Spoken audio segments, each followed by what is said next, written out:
नमस्कार, स्वागत आहे तुमचं माझ्या नीताज किचन यूट्यूब चॅनल मराठीवर।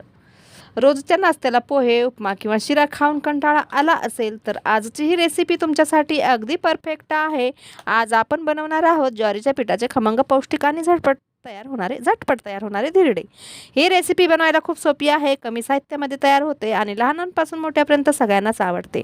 सकाळच्या नाश्त्यासाठी, संध्याकाळच्या हलक्या खाण्यासाठी किंवा डब्यासाठीही हा एक उत्तम पर्याय आहे। मग चला अजिबात वेळ न दवडता पाहूया ज्वारीच्या पिठाचे स्वादिष्ट आणि हेल्दी धिरडे कसे बनवायचे। व्हिडिओ आवडला तर लाईक करा, चॅनलला सबस्क्राईब करा आणि तुमच्या मित्रमैत्रिणींना नक्की शेअर करा। तर सर्वात आधी इथे 1 कप ज्वारीचं पीठ घेतलेलं आहे आणि पाव कप मी इथे रवा घेतला आणि 2 चम्मच मी तांदळाचं पीठ घेतलेलं आहे।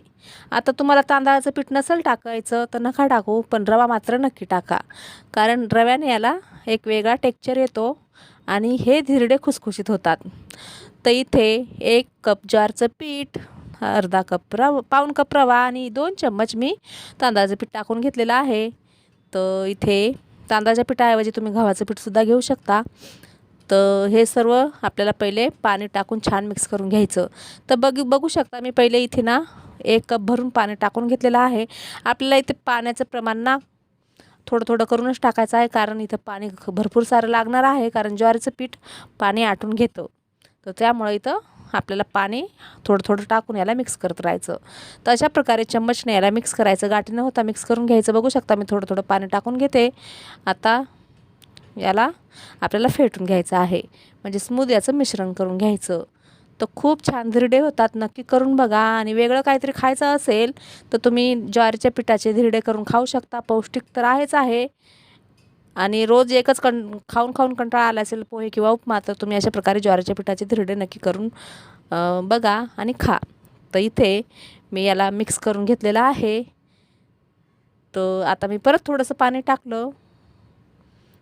तर कसं आपल्याला हे बॅटर बनवायचं आहे मी तुम्हाला सांगते पुढे, कशा प्रकारे आपल्याला लागणार आहे। तर बघू शकता आता हे बॅटर रेडी झालेलं आहे। तर आता आपल्याला याच्यात पुढचं काही साहित्य टाकून घ्यायचं आहे। तर तुम्ही याच्यामध्ये ना वेगवेगळ्या प्रकारच्या फळभाज्या बारीक कापून याच्यात टाकू शकता, म्हणजे शिमला मिरची, गाजर अशा भाज्या किंवा पत्ताकोबी, पालक। पण मी इथे फक्त 2 कांदे कापून घेतलेत, थोडीशी कोथिंबीर घेतला, कढीपत्ता घेतला आणि 2 ते 3 लसणाच्या पाकळ्या मी ठेचून घेतलेल्या आहेत। 2-3 हिरव्या मिरच्या मी कापून घेतल्या आहेत। तर हे सगळं मी इथे टाकणार आहे आणि आता याला मिक्स करून घेणार आहे।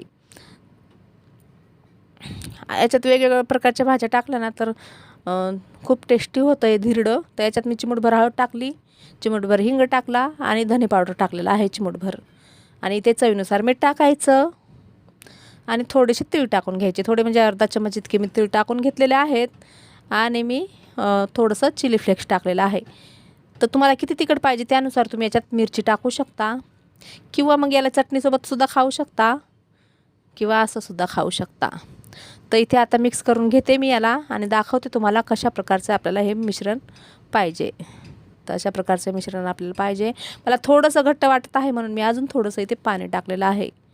तर आपल्याला जसं जमल ना, जसं आपल्याला पाहिजे ना बेटर, त्याप्रमाणे थोडं थोडं करून पाणी याच्यात टाकून घ्यायचं। आता हे मिश्रण एकदम परफेक्ट झालेलं आहे, आपल्याला असंच पाहिजे। तर इथे मी आता लोखंडाचा तवा ठेवलेला आहे गॅसवर। हे धिरडे जर नॉनस्टिक पॅन किंवा तव्यावर जर बनवले ना तर अजिबात चिपकत नाहीत, आणि लोखंडाच्या तव्यावर जर बनवले तर थोडेफार चिपकतात। त्यामुळं काय करायचं, तव्यावर थोडंसं तेल टाकायचं, कांदा फिरवून घ्यायचा, नंतर हे धिरडे टाकायचे। तर मी इथे लोखंडाच्या तव्यावरच तुम्हाला बनवून दाखवते, पण तुमच्याकडे जर नॉनस्टिक पॅन किंवा तवा असेल तर तुम्ही त्याच्यावर बनवा, त्यावर अजिबात चिपकत नाहीत, याच्यावर थोडेसे चिपकतात। तर इथे 1 पळी भरून मिश्रण घ्यायचं आणि आधी वरच्या साईडने टाकून घ्यायचं, नंतर मध्यभागी टाकून घ्यायचं।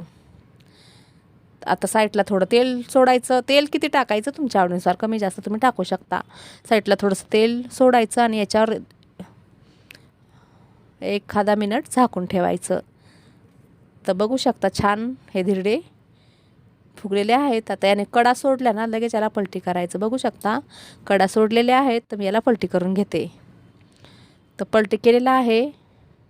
तर लोखंडाचा तवा असल्यामुळे थोडंसं काळपट झालेला आहे मागचा भाग, आपण नॉनस्टिक तव्यावर पॅनवर केलं ना तर असं एकदम छान खरपूस दिसतात हे धिरडे. तर परत आपल्याला तीच प्रोसेस करायची. कांदा फिरवायचा आणि दुसरं करून घ्यायचं. साईडने असं मिश्रण पहिले टाकत मध्यभागी न्यायचं आणि जिथे आपल्याला कमी दिसेल तिथं परत टाकून घ्यायचं. तर मी असं करून टाकून घेते. आता याला पण तसंच करायचं. थोडंसं साईडने तेल वतायचं, एखादा मिनिट झाकून ठेवायचं, अलटीपलटी करून छान खरपूस भाजून घ्यायचं. आता असेच मी सगळे धिरडे बनवून घेते.